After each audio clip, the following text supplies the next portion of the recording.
Le cœur assoiffé de toi. Je m'attends à toi. Oui, je m'attends à toi, Père. Je viens dans ta présence. Le cœur assoiffé de toi. Oui, je m'attends à toi. Je m'attends à toi, Père. Shalom, shalom, j'espère que vous allez bien. Je souhaite une merveilleuse fête de Pentecôte à tous les fils de Dieu de par le monde. Que cette célébration encore soit une bénédiction pour tout un chacun. Alors, qu'est-ce que nous allons faire aujourd'hui? Nous n'allons pas chanter, nous n'allons pas louer, nous n'allons pas adorer. Nous allons plutôt partager une parole que j'ai à cœur. Comme je le disais, c'est la fête de la Pentecôte, donc chaque chrétien, de là où il est, s'attend à recevoir quelque chose de nouveau de la part de Dieu. Chaque chrétien s'attend à un toucher nouveau de Dieu. Mais toi qui n'es pas converti, à quoi t'attends-tu? Quelles sont tes aspirations? D'où nous parlerons de la conversion. Alors, c'est quoi la conversion? La conversion, c'est, comme l'indique son nom, être converti. C'est quitter une étape A pour une étape B. C'est un changement de vie, un changement de personnalité. Il n'est pas rare aujourd'hui de voir des personnes qui se convertissent par suivisme, des personnes qui se convertissent parce que bon, tout le monde à la maison est converti, alors moi qu'est-ce que je fais? Des personnes qui se convertissent parce que bon, il y a de l'oisiveté, des personnes qui se convertissent parce que ils auraient entendu que Jésus guérit, Jésus libère, Jésus fait des miracles, que si je viens à Jésus, ma souffrance va s'arrêter. S'il vous plaît. On ne se convertit pas à cause de ces choses. Si tu te convertis à cause de ces choses, ça ne va jamais aller loin. Au bout de quelques temps, tu vas chuter, tu vas tomber. On se convertit parce qu'on a soif de Dieu. On se convertit parce que ça brûle au-dedans de nous.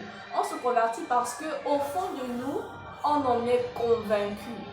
Non pas parce que Jean ou Jacques est venu me parler de Jésus que je vais me convertir, non.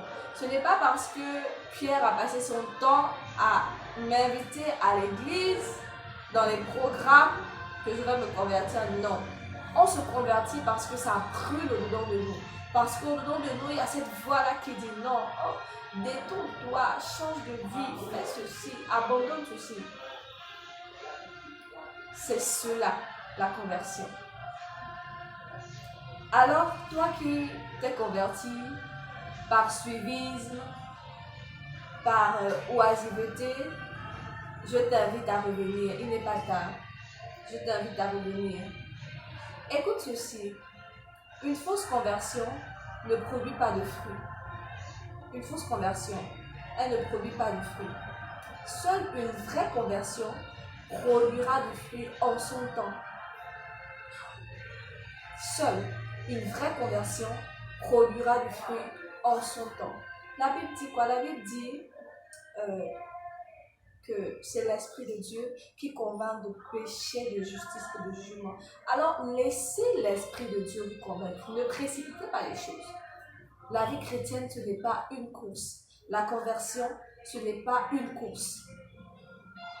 Chacun, autant fixé par Dieu, autant marqué par Dieu, aura son appel et répondra à son appel.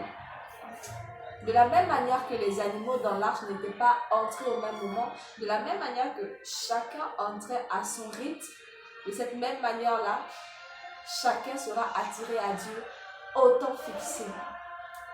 Toi frère, toi sœur, ceci te concerne. Arrêtons de courir après les gens pour qu'ils acceptent Christ. Accepter Christ n'est pas une obligation, c'est une conviction, c'est un désir. Ce n'est pas forcé. Arrêtons de courir après les gens.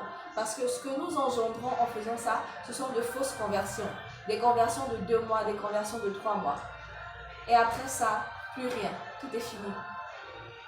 Laissons le Saint-Esprit faire ces choses en son temps. Laissons Dieu agir comme il l'a souhaité, comme il a prédestiné. Alors, c'est un peu ce que j'aimerais partager avec vous en ce jour. Toi qui as déjà accepté Christ, je prie que Dieu te fortifie dans sa marche avec lui.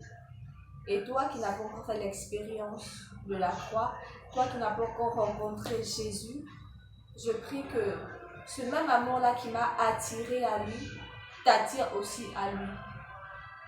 Bonne fête de Pentecôte à vous!